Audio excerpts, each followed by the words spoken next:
स्वाहा। ओम ह्रीं पद्मप्रभो नमस्तुभ्यं मम सूर्यग्रह दोष निवारणं कुरु स्वाहा। ओम ह्रीं पद्मप्रभो नमस्तुभ्यं मम सूर्यग्रह दोष निवारणं कुरु स्वाहा। ओम ह्रीं ओम ह्रीं श्री पद्मप्रभो नमस्तुभ्यं मम सूर्यग्रह दोष निवारणं कुरु स्वाहा। ओम ह्रीं पद्मप्रभो नमस्तुभ्यं मम सूर्यग्रह दोष निवारणं कुरु स्वाहा। ओम ह्रीं पद्मप्रभो नमस्तुभ्यं मम सूर्यग्रह दोष निवारणं कुरु स्वाहा। आइए अभी जो है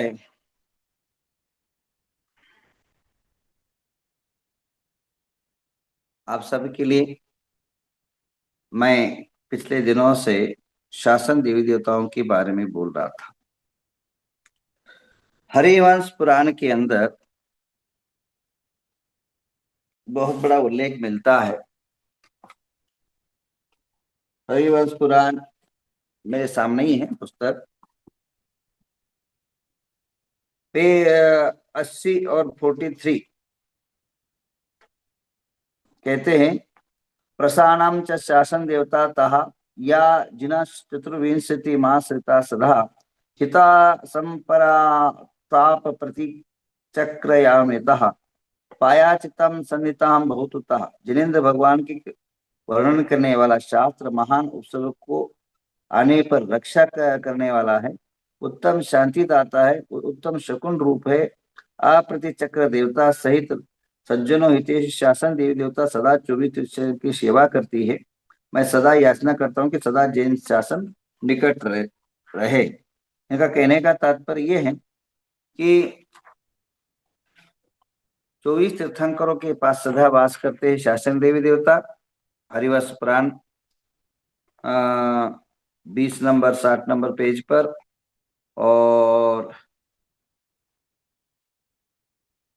और इसके अलावा कहते हैं कि वे जब जब अपने धर्म पर संकटों आने पर वह रक्षण करते हैं।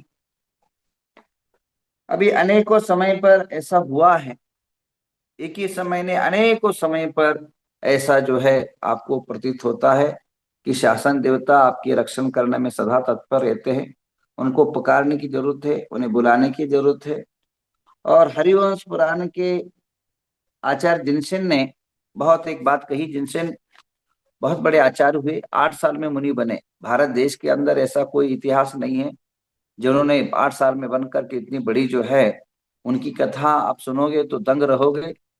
और जब वह कथा करने लग गए तो उन पर कई क्वेश्चन उठे, उसके उत्तर इन्होंने इतना सरलता से दिया कि पूछो मत। गजब पुराण हरिवंश पुराण, भगवान नेमिनाथ का पूर्ण वर्णन आता है उसी हरिवंश पुराण के अंदर। आचार्य आगे लिखते हैं सिताम प्रतिमायां रात्रो जिज्ञासु तम तद्यवा देवता स्तंभितम दृष्ट्वा राजा देशाद पादकोतः।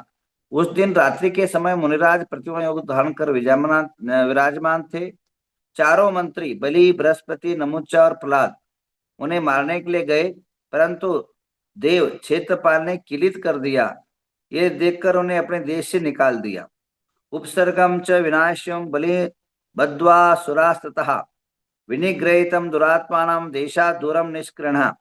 उस समय देवों ने शीघ्र ही मुनियों के उपसर्ग दूर कर दुष्ट बलि को बांध दिया, दंडित कर दूर कर दिया। हाँ, आगे लिखते हैं हरिवंश पुराण 130 नंबर पेज में गाथा नंबर 43 में कायोत्सर्गम रात्रो मुनि अनेकांत वर्तिनाम जिंगासु खड़गे हस्तो यो यक्षिणे स्तंभितो स्थितो करुणावानसो योगी योगम सहितेम स्थिता क्षेत्रपालम कृतं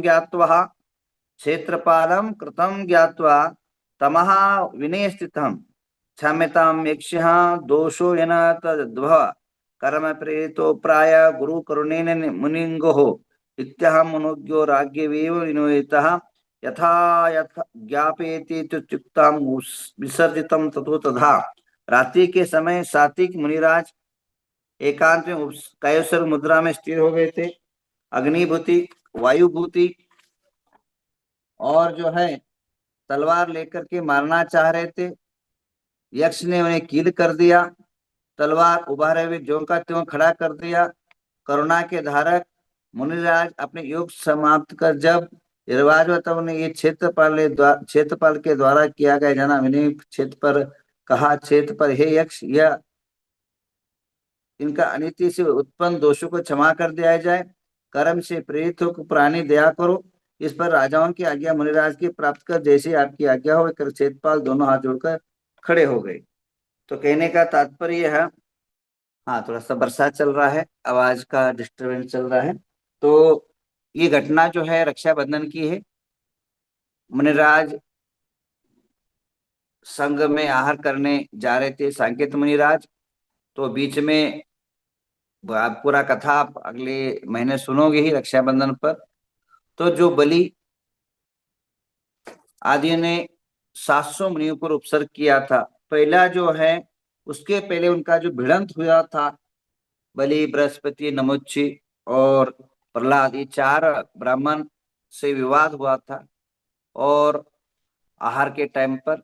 तब मुनिराज जो है संघ में आहार करके प्रत्याहार के लिए गए थे। तब आचार्य ने कहा, भाई तुम उनसे लड़ना नहीं चाहता, उनसे शास्त्रार्थ नहीं करना था, अब मुनियों के ऊपर बहुत बड़ा संकट आएगा, तुम जाओ जहां शास्त्रार्थ किया था वहीं खड़े हो जाओ, वहीं रात को रहो और वहीं कायेश्वर मुद्रा करके स्थित रहो, और तुम्हारे संकट तुम्हारे पर आएगा, अन्यथा सारे साधु बच जाएंगे। अन्यथा तुम हमारे साथ रहोगे तो तुम्हारे ढूंढते हुए वो सभी आएंगे और सभी पर साधुओं पर उपसर्ग हो जाएगा। तो साधु के पर जो है बिना मतलब के साधु पर कष्ट हो जाएगा। तो उन मुनिराज को कहा, सांकेत मुनिराज जहाँ जहाँ वहां जाओ। तो वो मुनिराज वहां जा करके खड़े हुए। तब वहां जो है क्षेत्रपाल आए और उनकी रक्षा के लिए स्थित रहे। और अचानक जो है वो रात को चारों मंत्री आए, महाराज पर हत्या का प्रयत्न किया, मर्डर का प्रयत्न किया, तलवार चलाने का जैसे ही सादा वेद, तो जैसे ही बस तलवार चलाने लग गए, तभी जो है क्षेत्रपाल ने उनके हाथ को किलित कर दिया, कुंटस्थ कर दिया। और सुबह जब लोगों ने देखा और उनकी इज्जत अबरू जो है उतरी, तब जाकर के जो है वो क्षमा मांगे। परंतु वो क्षमा मांगने के बाद भी वो आगे बहुत बड़ा काम कांड किया उन लोगों ने, चारों मंत्रियों ने। तो कहने का तात्पर्य मेरा इतना ये है कि हरिवंश पुराणकार कहते हैं कि उस उत्सर्ग को दूर करने में और कोई कारणीभूत है तो क्षेत्रपाल रहे। और इसी प्रकार जो है पुराण संग्रह आचार्य दामनंदी भाग में आदिनाथ पुराण में भी कहते हैं, आदिनाथ पुराण के अंदर, नमीच्छ विनमि सौख्य वैसाच्य समाचरतम दृष्टासो धर्णेन्द्र याप्यतः श्रेणीयुत दृष्टितम। एक समय कक्ष और महाकक्ष के पुत्र नमी और विनमी भगवान आदिनाथ के पास पहुंचे और तुम दोनों ने विजात की स्वामी बना दिया। तब जो है वो रोने लग गए, हमको अनाथ है, हमें आश्रय चाहिए। तब वहां जो है विनमी और नमी को धर्णेन्द्र पद्मावती ने जो है विजय पर्वत की राजगद्दी उनको सौंपी और उन्हें राज बना करके दिया। तो इसका अर्थ ये हुआ कि भगवान आदिनाथ के टाइम पर भी जो है यक्ष यक्षिणी का, पद्मावती, धर्मेंद्र का नाम उल्लेख होता है। इसी प्रकार कोटि भट्ट श्रीपाल अपने अष्टानिका में अभी पढ़ा है, श्रीपाल चरित्र में देखिए, जब समुद्र में गिराया गया था कोटि भट्ट को, कोटि भट्ट का उपसर्ग दूर हुआ और व्यापार के लिए जब वह समुद्र से विहार कर रहे थे, तब जो है विहार करते समय और अचानक उनको समुद्र में धकेल दिया कोटि भट्ट को। तब जो है कहा है, पद्मावती दी यहाँ आनी मारियो शेठ चरणा गह जानी। हाँ, और उनके जो कोटि भट्ट श्रीकाल को पद्मावती आकर के शेठ को बचाया और उसको जो है संकट दूर किया। ऐसे बहुत सारे उदाहरण हैं, एक नहीं, दो नहीं, तीन नहीं, हजारों उदाहरण हैं। और हजारों उदाहरण जो है अपने को देखने को मिलता है। परंतु गलत धारणा करके शासन देवी देवताओं का कभी अपमान नहीं करना चाहिए, कभी अवहेलना नहीं करना चाहिए, और जिससे जो है देवताओं का अवहेलना होकर के आपकी संकट की घड़ियां ना आ जाए। मैंने जो लोगों ने, चाहे साधु हो चाहे वह श्रावक हो, जिन जनों ने भी देवी देवताओं को अनादर किया, उनका फल अगले जन्म में, इसी जन्म में मिला है। मैं एक नहीं लाखों लोगों की नाम बता सकता हूँ, और अनेकों साधु का नाम तक गिना सकता हूँ, जिन साधुओं ने इसका विरोध किया, बेमौत से मरे, बे तड़प तड़प के मरे। साधु लोग अनेकों संकटों से घिरे, और बिना समाधि के मरे, और रोगों से पीड़ित होकर मरे, महारोग, कैंसर, हार्ट अटैक आदि अनेकों जो है महा इससे जो है मरे वो। तो इस प्रकार का अपने को देखने को मिलता है। तो कहने का तात्पर्य, हेलो, हाँ हेलो बोलिए, अभी जो है कहने का तात्पर्य ये है मेरा, कि मनुष्य के जीवन के अंदर आप कितने ही संकट में ग्रसित हो जाए, कितना ही आप आपत में घिर जाए, अगर देवताओं को अगर पुकारते हो, सम्मान करते हो, तो आपकी आश्रय देते हैं। और उल्टा उनका विरोध करोगे, उनको मंदिरों से हटाओगे, और वह मात्र, उनको कोई फर्क नहीं पड़ता है, बट संस्कृति विनाश होती है, सभ्यता नाश होती है, और अनेक प्रकार की जो है समस्याएं आपके जीवन में देखने को मिलता है। आपके जीवन के अंदर कई बार ऐसे देखने को मिला है कि हमारी नाम प्रतिष्ठा के वास्ते, अपने ख्याति नाम के वास्ते जो है अपना नाम वहां स्थापित करने हेतु कई साधुए मंदिर तुड़वा रहे हैं, संस्कृति तुड़वा रहे हैं। तो यह गलत धारणा है, गलत विचारधारा है, क्योंकि अनादिकाल से आई हुई संस्कृति, आर्ष परंपरा से आई हुई संस्कृति, ये आचार्यों की, ऋषियों की, मुनियों की संस्कृति है। इसका रक्षण करना, इसका संवर्धन करना, इसका हमें यथावत बनाए रखना, ये बहुत बड़ी जो है जिम्मेदारी है। अभी परसों जो है यहाँ गदग डिस्ट्रिक्ट के अंदर एक मंदिर जो है, हजारों साल से प्राचीन मंदिर जैसा का तैसा निकला। उसके अंदर जो प्रतिमाएं निकली वो गजब अजब है, और हर प्रतिमा जो है यक्ष यक्षिणी से युक्त है।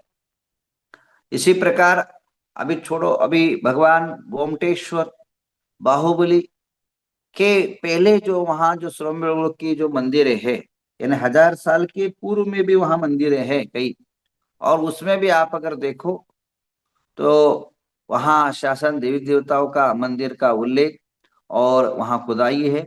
वहां हर एक क्षेत्रों में आज जग प्रसिद्ध क्षेत्र इसलिए हो रहे हैं, और वहां सदा सदा जो है भरपूर जो है लोगों की मनोकामनाएं पूर्ण हो रहे हैं, क्योंकि वहां सदा शासन देवी देवता वास करते हैं। आज हर एक मंदिरों के अंदर हमें गार्ड की अपेक्षा से देवताओं की रक्षण करना परम आवश्यक है। जहां देवताओं का वास होता है, वहां आपके मंदिर मंदिर नहीं रहेंगे, बल्कि जो है एक स्वर्ग का आनंद, स्वर्ग का जो है वास आपका रहेगा। तो कहने का तात्पर्य यह है, मंदिरें मात्र मात्र भगवंत का ही स्थान नहीं है, वहां सभी श्रावकों का जैसा स्थान होता है, श्राविकों का स्थान होता है, वैसे ही जो है छत्र छमर पाभंडल जैसा स्थान होता है, वैसे यक्षों का स्थान है, यक्षिणी का स्थान है। ये आगम निहित है, और ऐसे शासन देव देवताओं का सदा हम लोग मंदिरों में रखना चाहिए। मंदिर बनाते समय वह मंदिर अपूर्ण है जहाँ शासन देव देवताएं नहीं होती, और शासन देवी देवता आज की घड़ियों में आपके संरक्षण करने में आज हर मनुष्य हर तरह संकट घिरा हुआ है। आर्थिक आज जैन धर्म जो है आप लोगों ने सब त्यागते त्यागते त्यागते गए, तो आप सब खुद दिगंबर बन गए, क्योंकि दिगंबर की अवस्थिति आज दयनीय अवस्थिति है, क्योंकि आप लोग की परिस्थिति बहुत मजबूरीन परिस्थिति है। न ही राजकीय संबल है, न ही जनसंख्या की संबल है, न ही आपके पास कोई ऐसा स्रोत है कि आप एक वस्तु को आप बचा सकते हैं। आप आए दिन जो है आप पर संकट आ रहा है, उसका कारण जो है यही कारण है कि हम लोगों ने जिनके सत्कार सम्मान करना चाहिए, उनको छोड़ करके हम अनादर रूप से करना आरंभ किए। और आप ये बताइए, एक आदमी आप सौधर्म इंद्र मानते, इंद्र तो सौधर्म इंद्र को मानते, सम्मान करते हैं क्योंकि वो पैसा देता है। अब सौंदर्य इंद्र को तो आप स्थापित कर ही रहे ना, तो इंद्र और सौंदर्य इंद्र की सम्मान करते, तो सौंदर्य इंद्र का सम्मान का अर्थ क्या हुआ, देवी देवताओं का सम्मान। हाँ, आप 12 इंद्र बनाते हो, 12 इंद्र की मान्यता है, परंतु एक से एक शनि की मान्यता नहीं है। तो इसका अर्थ ये हुआ, अधे अधूरे जो है आपकी विचारधाराएं जो है शासन और संस्कृति को नाश कर रही है। आप सभी लोग संस्कृति पर रहे। संध्या के टाइम पर आज साधना पर आइए सभी लोग, और जाप पे करेंगे। कल आपको बताऊंगा शासन देवी देवता की पूजा होनी चाहिए नहीं होना चाहिए। आइए उसके बाद आज शाम को रत्नाकर्ण श्रावकाचार्य आपको विशेष जानकारी दी जाएगी।